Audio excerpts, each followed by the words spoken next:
नाशिक जिल्ह्यातील पर्यटन स्थळाचा विकास करण्याच्या नावाखाली बनावट शासन आदेश तयार करून शासनाची फसवणूक केल्याप्रकरणी जिल्हा परिषदेच्या बांधकाम विभाग क्रमांक 3च्या कार्यकारी अभियंत्या शैलेजा नलावडे यांच्या विरोधात भद्रकाली पोलीस ठाण्यात गुन्हा दाखल करण्यात आला आहे। याबाबत पोलीस उपायुक्त किरण कुमार चव्हाण यांनी माहिती दिली। काल रोजी भद्रकाली पोलीस ठाणे येथे एक गुन्हा दाखल करण्यात आलेला आहे।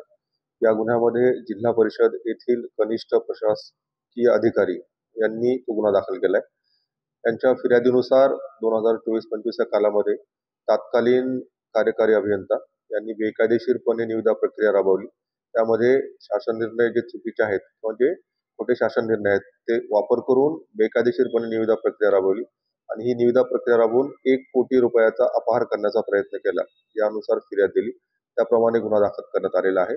नलावडे यांनी केलेला गुन्हा फौजदारी स्वरूपाचा असून जिल्हा परिषदेने त्यांच्या विरोधात पोलिसात फिर्याद दाखल केली आहे।